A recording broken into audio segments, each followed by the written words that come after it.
Pique-esconde. Pique-esconde, pique-esconde, pique-esconde, pique-esconde. 1, 2, 3, salva o mundo! Você salva o mundo!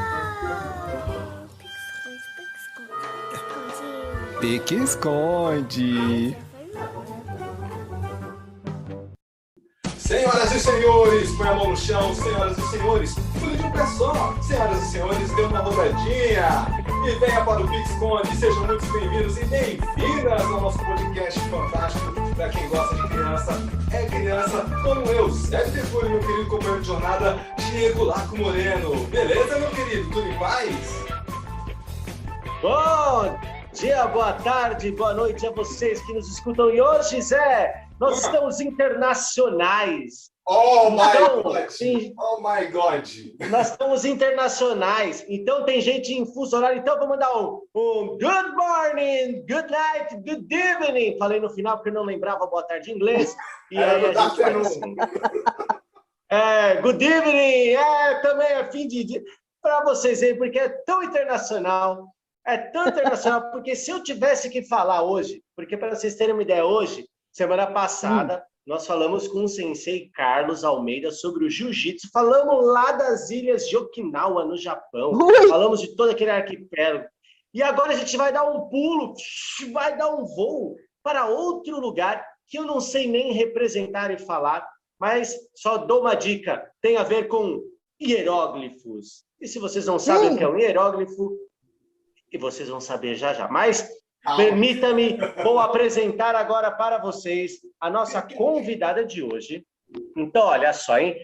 A nossa convidada, ela é pós-doutora em Relações Internacionais, fazendo metade do doutorado na American University no Cairo, ou seja, já dá para ter uma ideia. E a outra metade na PUC. Estou pelo Egito, por ter sido muito bem recebida. Mas a paixão dela pelo Egito vem desde a infância. Então, apresentando para vocês agora a nossa querida convidada de hoje, a professora pós-doutora PhD, Liliana! Para! Queridos, obrigada. Felicidade imensa estar com vocês, viu? Felicidade imensa. Se eu puder ajudar, estou aqui à disposição. Seja muito bem-vinda, muito obrigado pela sua participação, por ter aceitado o nosso convite. Mano, que da hora a gente ter internacional, Diego. Caramba, aí. Né? Aí, não é pouca merda não, é pneu cheio, cara. Tá pensando o quê? É nóis, filhão. Da hora, mano. Liliana, minha querida, vamos começar. Você falou que a sua paixão pelo Egito começa desde a infância, que é o nosso tema principal, crianças, né? Conte pra gente um pouquinho como que surgiu essa paixão, ou quando você se identificou quando criança essa paixão pelo Egito. Então, olha só que coisa interessante, né? Eu sou metade portuguesa, metade sírio-libanesa. Mas, na verdade mesmo, o que eu gostava mesmo era de pirâmide. Então, desde criança, tipo criança mesmo, 10 anos, eu ficava bordando pirâmide, bordando fantasia de odalisca. E fui... essa coisa de outra vida, né? Sei lá. E fui crescendo com isso, e fui crescendo, me aprimorando, estudando, até que chegou um momento que eu fui fazer o meu doutorado, e eu não tive muito, assim, eu não tive outra opção a não ser trabalhar com o Egito, né? Então, quer dizer, a única coisa que aconteceu é que ninguém queria ouvir falar de pirâmide, não, tá? Na universidade. Então, eu fui falar de coisas pesadas, eu fui falar de coisas de terrorismo, fui falar de Islã e capitalismo, coisas muito interessantes, mas não dá alegria, né? Não faz as pessoas sorrirem. É aí que pegou, entendeu? Então, eu falei, não, eu quero falar de coisas boas, eu quero falar de coisas bonitas, eu quero falar de coisas curiosas. E por isso que a gente está aqui conversando hoje. Uau, que demais, que fantástico. Professor Diego, vai, pergunte, que eu sei que você está curioso aí, vai, eu sei que você está se coçando, vai. Vai. E nosso assunto não será explosivo, eu prometo. Pelo menos Graças não a Deus, referente. Então, olha só, Eu ouvi o podcast, fiquei, nossa, eu gosto muito do Egito, eu sou contador de histórias. E a mitologia egípcia, ela por si só, ela é muito rica, né? Eu cheguei a ler livros que falava, aí, olha só, já vou tirar a dúvida. Eu li um livro uma vez que falava que a tradução de Egito, né, do latim, acho que era Egyptium, significava a segunda terra prometida, que diziam que a primeira era Atlântida. Então chegaram a dizer que a formação do Egito era da Atlântida. Então tem uma coisa, uma mística, e tem muita coisa que até hoje você escuta, você abriu lá Discovery, History Channel, tem descoberta nova na região egípcia, tem uma tumba reencontrada, um sarcófago que foi achado, uma leitura de raio-x feita. Então, é muita coisa, tem muita tecnologia que ainda tem a ser descoberta, porque naquela época, as disputas, nós temos romances como aquela série de livros do Ramsés, que a gente sabe que tem uma coisa que é muito fictícia, mas retrata muita coisa bacana de um tempo passado do Egito, enfim. Mas eu queria que você falasse para a gente assim, o quanto da mitologia egípcia, o quanto do Egito antigo nós temos presente hoje em dia que a gente passa despercebido. Então, quer ver, é uma coisa interessante. O Egito, ele faz parte de toda a nossa ancestralidade, na verdade, não é? Então, cada um de nós, de alguma forma, tem algum amorzinho secreto pelo Egito, mas é natural, porque é nossa ancestralidade, todo mundo veio de lá um dia, né? Então, olha só, que você estava falando da Atlântida, segundo o que eu tenho estudado, e os arqueólogos que não me escutem, quando houve o dilúvio, os que sobraram da Atlântida, os poucos, né, que sobraram do dilúvio todo, uns foram para o Egito, outros foram para a Suméria, outros foram lá para a região do México, dos maias. Então, ou seja, nós temos remanescentes da Atlântida por vários locais, e o Egito é um deles. Por isso que não é o que você falou tem coerência. Os remanescentes atlantes que sobraram depois do grande dilúvio foram para o Egito. Eles começaram tudo no Egito. Também, hein? Tem outros lugares que eles foram, mas estou dizendo, olha que interessante isso. Então, todos nós, de alguma forma, vamos dizer assim, a gente tem um pezinho lá, né? Não tem? Tem. Demais! Tem.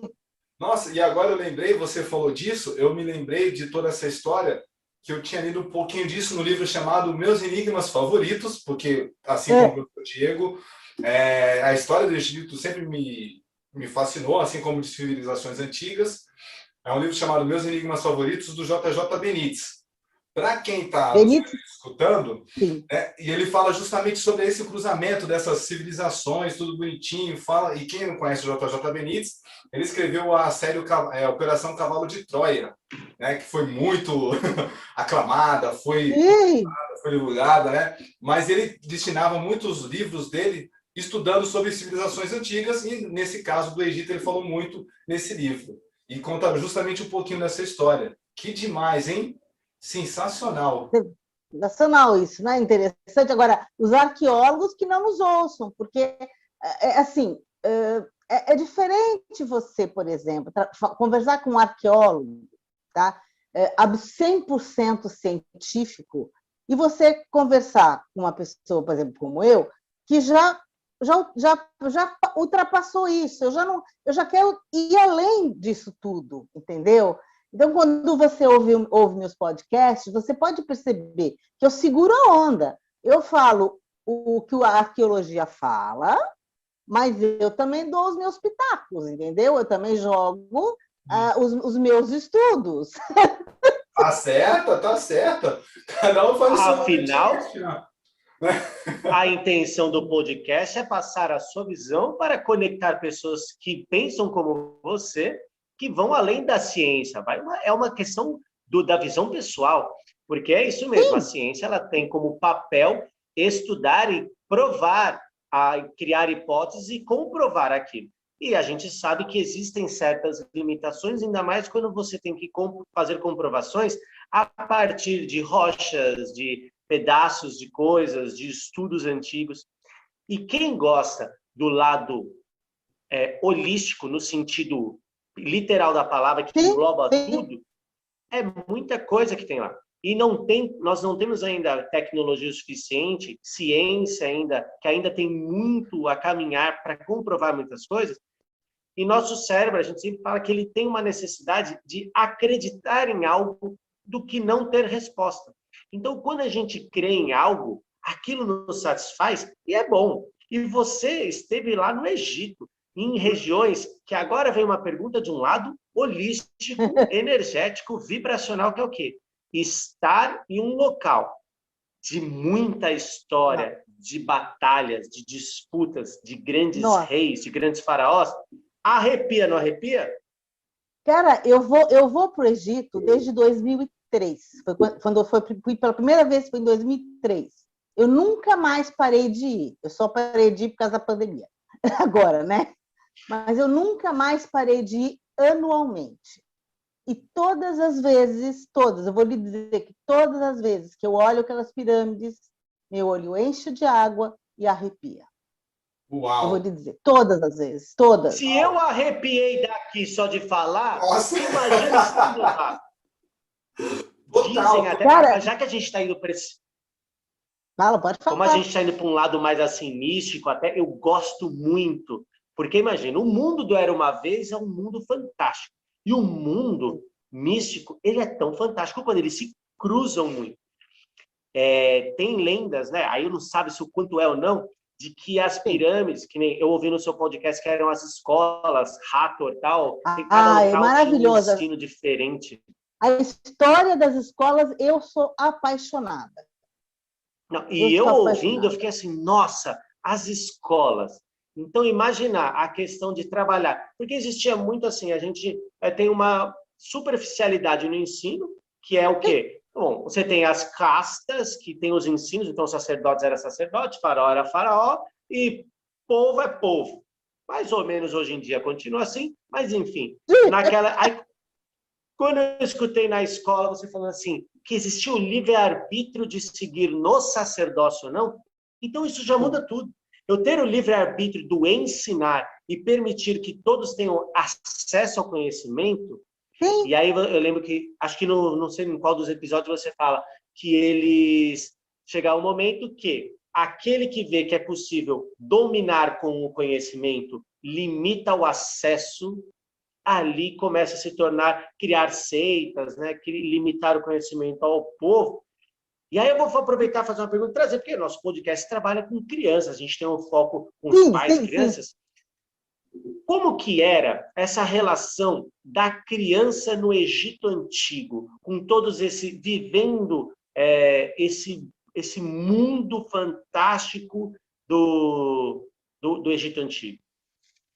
Olha só, imagina, as crianças elas tinham livre-arbítrio. Então, por exemplo, muitas crianças, o que elas faziam? Elas seguiam a carreira dos pais. O pai era pedreiro, era arquiteto, e a criança tinha a opção de ser o que seguia o que o pai e a família fazia. Por outro lado, ela também tinha a possibilidade de ir para os templos.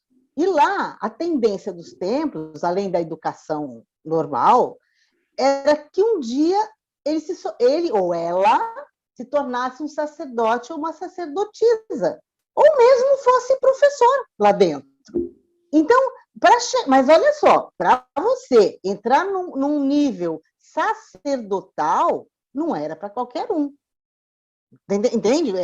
Por quê? Porque você ia mexer com energias que nem sempre davam certo. Nem sempre você nasceu para isso, para dominar certas energias do seu corpo, da sua eternidade. Então, era opção. E escriba, gente, era o máximo. Aquele que tinha condição de escrever, de relatar o que acontecia, era extremamente bem cotado. Um pai que era escriba queria que um filho fosse escriba, sabe? Porque era muito bom, né? Então, assim, a educação, ela ia até os 7 anos como uma criança normal, que ia lá nos templos ver as historinhas, né? Aprendia através das histórias, dos contos, das histórias, dos desenhos. Quando ele já era mocinho, ele já poderia optar, talvez, para começar a carreira sacerdócia, vamos dizer assim. Mas nem todos conseguiam chegar até o fim, porque é muito duro você ter um monte de privação, mexer com um monte de energia. Nem todos conseguiam chegar até o fim do sacerdócio. Mas também tudo bem, porque tinham outras profissões que você podia seguir, entende? Então, tudo certo, cada um seguia o seu rumo. E o mais interessante é que quando a criança nascia, eles eram muito ligados à astronomia, a criança ela tinha já uma certa ideia do que ela teria como habilidade, entende? Inclusive, o nome da criança só era dado depois que passasse pela mão dos astrólogos, pelos astrônomos. Então já tinha uma pastral. Nasceu, já tinha uma pastral que eles faziam. Isso, eles não chamavam de mapa astral, mas é exatamente isso. Por quê? Porque era mais fácil, você já pegava as habilidades da criança e você ajudava ela a chegar lá, entendeu? Uhum. Uau, que demais, que sensacional. Nossa, agora eu fiquei viajando. Imagina, a criança já nasce, ela meio que já tem um mapinha astral dela, fala assim, ó, você tem umas habilidades, né? Isso. Eu escriba. Então, vamos potencializar, né, toda a sua criatividade e seus talentos para isso. Olha que bacana. Já tinha Escola da Ponte, tá vendo? A Escola da Ponte achava que já era fantástico. Já existia a Escola da Ponte no Egito, rapaz. Olha que demais. Mas você sabe que... mas isso foi tudo muito bem até um certo momento, Eu acho que o único que não... Fala. Oi? Acho que o único que tinha uma leitura diferente de um mapa astral seria o filho de um faraó. Que aí talvez a leitura da vida dele fosse assim, uma vida de guerras e paz, de fartura, porque acho que ele era o único que seguia sempre assim, ele não tinha escolha, vamos dizer assim. Filho Exatamente. De faraó, vai ser faraó. Mas ele era educado, porque você, para poder ser mumificado um dia e ir para além da vida, você tinha que ser iniciado, você tinha que estar no máximo da sua iniciação nos templos, entendeu? Porque não dá para, você não conseguiria nunca orientar, segundo eles, qualquer um a seguir os caminhos do além-morte, entendeu? Então, todos os filhos de faraós já tinham meio predestinado aquilo, né? Mas nem todos também deram certo, né? Nem todos conseguiram ser tão puros de coração a ponto de, depois da sua passagem, vamos dizer assim, seguir o caminho para a pós-vida, sabe? Uau.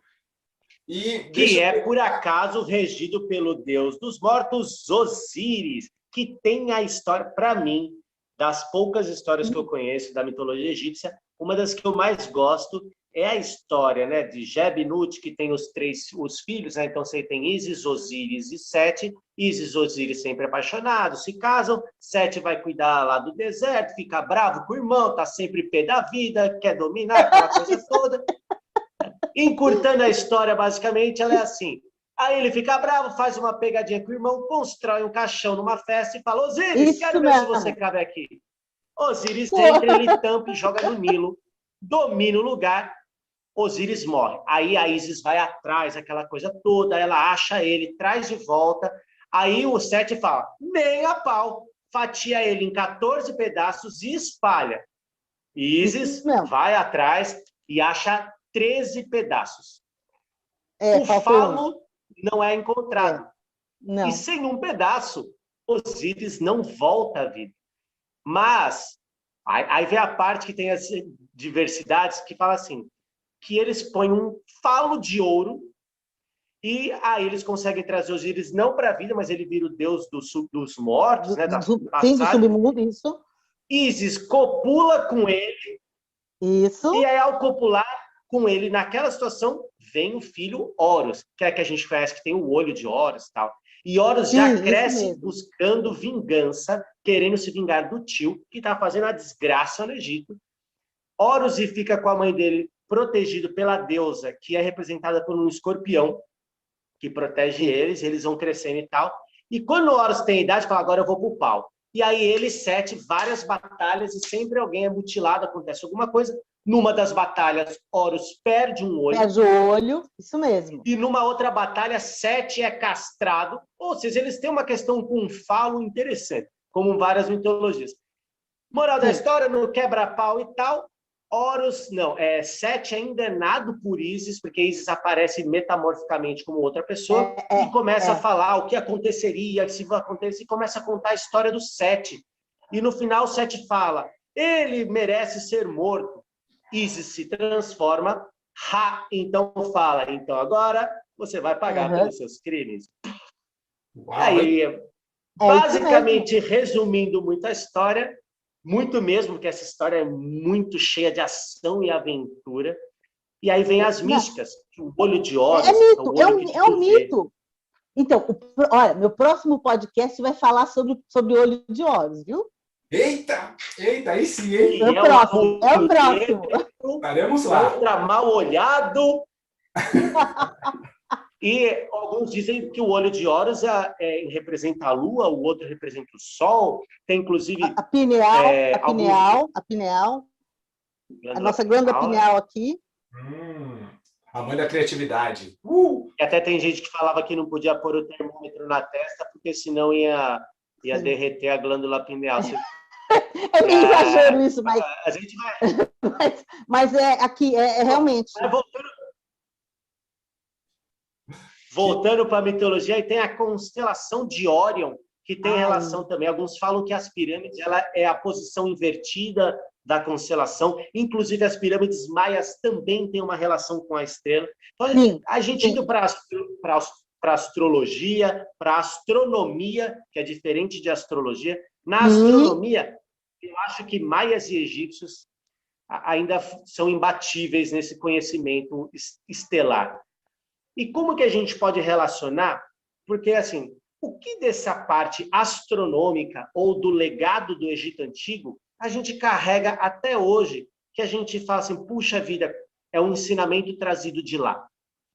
Ué, todos os desenhos que nós temos do mapa estelar vêm de lá.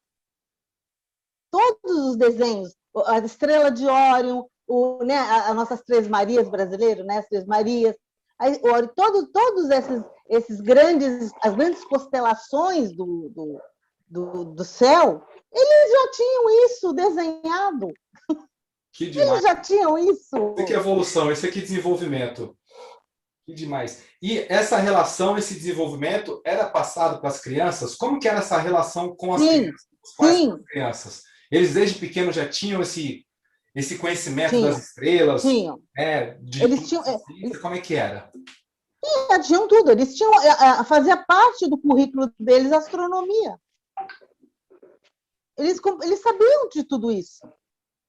Isso era parte. Geometria, matemática, astronomia, literatura. Tudo isso fazia parte da estrutura educacional deles. Que legal. Então, ou seja, não era uma coisa escondida. Era uma das escolas que tomava conta disso, exatamente. Então, quer dizer, agora, isso vai, como eu falei para vocês, até um certo momento, isso funciona, que é uma beleza. Quando alguém começa a perceber que poder é legal, né? Aí a coisa muda, entendeu? Lá para frente, quando você começa a ver já a mudança das capitais, já não é mais Heliópolis, já começa a ir para outros lugares mais interessantes, sabe? Então, já o clero também muda, já começa a ver vantagem em algumas coisas, né? E a história se repete, entendeu? A história se repete. A moral da história. Buscou o poder, acabou a civilização. Entendemos? Acabou. Mas você sabe Inclusive, que... Você sabe... Fala. Há várias histórias, vários reinados são destruídos pelo poder em diversos aspectos. Pois. E eu sei que a gente consegue trazer muitas coisas para cá, porque muitos sábios, muitos filósofos gregos foram ao Egito, onde descobriram muitas coisas, né? Para aprender muitas coisas. Eles foram lá Tem para uma passagem aprender. que diz... Eles E aí foram a lá para gente aprender. consegue, como a gente tem uma educação ocidental, né? A gente traz Sim. muita coisa da escola grega até hoje em dia, mas Sim. você vê lá muitos escritos, é que se perdeu muita coisa, muitos escritos, né? Tem um local, acho que me fugiu o nome, não é na Turquia, antigamente tinha é um nome Ita, eu não lembro, um local que é muito assim, antigo, que tem muitas referências também a tábuas de Tita, acho que eu não lembro, que tem esses ensinamentos registrados em tábuas, mas eu não vou lembrar agora o nome. Não tem problema. Mas, gente, nós temos coisas do Egito, peças e preciosidades do Egito distribuído pelo mundo inteiro. Tem coisa do Egito para tudo quanto é canto. Vocês imaginam o que deve ter dentro do Vaticano? Nossa. Vocês imaginam? Vocês imaginam? Acho que vai além da imaginação. E aí, ficou com vontade de saber mais? Então não perca a segunda parte dessa entrevista cheia de mistérios e aventuras sobre as crianças no Egito. E não esqueça de clicar em curtir e compartilhar nosso podcast para uma família. Afinal, sempre tem alguém com criança perto de você. Até o próximo episódio, fiquem com Deus e diga tchau, Lilica.